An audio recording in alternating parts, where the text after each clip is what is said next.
Chicken খেতে কে কে ভালোবাসো আমাকে কমেন্ট করে বলো তো। আজকে আমি হাজির হয়েছি চিকেন নিয়ে একটি রান্নার রেসিপি নিয়ে। আসসালামু আলাইকুম, কেমন আছো তোমরা সবাই? আজ তোমাদের সাথে চিকেনের খুব সহজ একটি রেসিপি শেয়ার করব, যেটা তোমরা বাসাতে খুব সহজে বানিয়ে নিতে পারবে। বেশি সময়ও লাগবে না, আর ইনগ্রিডিয়েন্টস মোটামুটি একটু লাগবে, সেটা তোমরা ম্যানেজ করতে পারবে। তো চলো আমরা দেখে নিই। আমি প্রথমে পাত্রে তেল দিয়ে নিয়েছি। তেলের মধ্যে আমি রসুন কুচি কুচি করে ভালো করে ভেজে নিব। ভালো করে ভেজে নেওয়ার পর তারপর আমি আস্তে আস্তে কি মশলা দিই সব তোমাদের সাথে আস্তে আস্তে শেয়ার করব। আর এর আগে আমি বলে নিতে চাই, আমি অনেকগুলো চিকেনের উইংস ভেজে নিয়েছি। সেটা যদি তোমরা রেসিপি চাও বা তোমরা যদি দেখতে চাও যে কিভাবে আমি চিকেনগুলো ভেজে নিয়েছি, আমি তোমাদের সাথে আরেকটি ভিডিওতে শেয়ার করব। তো চলো দেখে নেই আমি আর কি দিচ্ছি। এরপর আমি একটু হালকা গুঁড়ামরিচ দিয়ে নিয়েছি, যেন রান্নার কালারটা খুব ভালো আসে। গুঁড়ামরিচটা ভেজে নিলে রান্নার কালারটা খুব সুন্দর আসে। এরপর আমি দিয়ে নিচ্ছি চিলি সস। তোমরা যদি একটু ঝাল ঝাল খেতে ভালোবাসো তাহলে চিলি সসটা দিয়ে নেবে। চিলি সসটা দিলে টেস্টটা খুবই ভালো আসে, আর একটু মিষ্টি মিষ্টি একটু ঝাল ঝাল দোনোটাই লাগে। এরপর আমি কাঁচামরিচ কুচি করে রেখেছিলাম, সেটাও দিয়ে দিচ্ছি। তোমাদের যাদের ওয়েস্টার সস খেতে সমস্যা নেই, তারা ওয়েস্টার সস ইউজ করতে পারো। আমি ওয়েস্টার সস দিয়েছি, আমার কাছে এটার ফ্লেভারটা খুবই ভালো লাগে। এরপর ডার্ক সয়া সস দিয়েছি। তোমরা পরিমাণ বুঝে দিবে। আমি আনুমানিক এখানে 1 চা চামচ করে দিচ্ছিলাম। 1 চা চামচ করে দিয়েই আমি আমার চিকেনের জন্য যতটুকু বুঝেছি এটাই এনাফ। তোমাদের চিকেনের পরিমাণ যদি বেশি থাকে তাহলে তোমরা একটু 19-20 করতে পারো, কিন্তু কখনো রেসিপি দেখে মশলার ডাবল দিবে না, তাহলে কিন্তু রান্না একদমই ভালো হবে না। এরপর আমি টমেটোর যে সস ছিল কেচাপ, সেই কেচাপ দিয়ে দিয়েছি। তো কেচাপের আমার শেষের দিকে ছিল দেখে আমি বোতলটা ধুয়ে দিয়েছি, কারণ বোতলের মধ্যে অনেকটা লেগেছিল। এরপর আমি পেঁয়াজগুলো খোলসগুলো আমি খুলে রেখেছিলাম, সেগুলো দিলাম, আর সেই সাথে চিকেনগুলো দিয়ে নিয়েছি। ব্যাস হয়ে গেল। এরপর দেখবে আমি এগুলো আস্তে আস্তে নাড়ছি।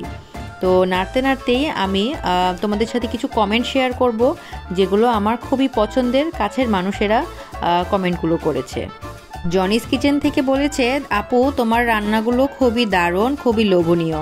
Thank you Johnny.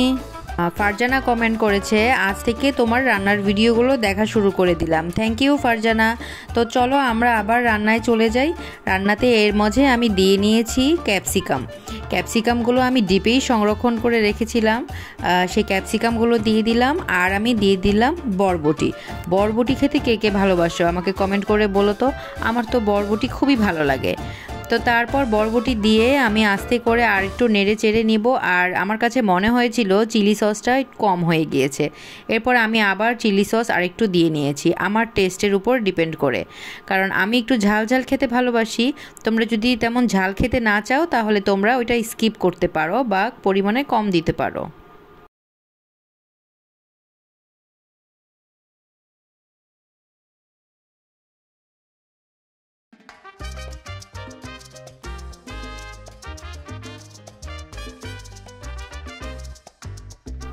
এরপর আমি রান্নাতে সেই আসল উপাদানটা ব্যবহার করব, যে সেটা হচ্ছে কর্নফ্লাওয়ারটা যদি তুমি রান্নাতে দাও তাহলে তোমার রান্নার মধ্যে একটা ঘনত্ব আসবে, তাহলে রান্নাটা দেখতে খুবই মাখো মাখো হবে।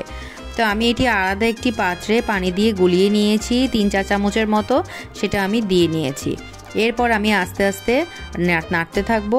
আর এটা দেওয়ার সাথে সাথেই তোমরা খেয়াল করবে যে রান্নার যে থিকনেসটা এটা আস্তে আস্তে বাড়ছে এবং একটা মাখো মাখো ভাব এসেছে। খেতে এত মজা হয়, তোমরাও বাসায় অবশ্যই ট্রাই করে দেখবে, তোমাদের কাছেও খুবই ভালো লাগবে।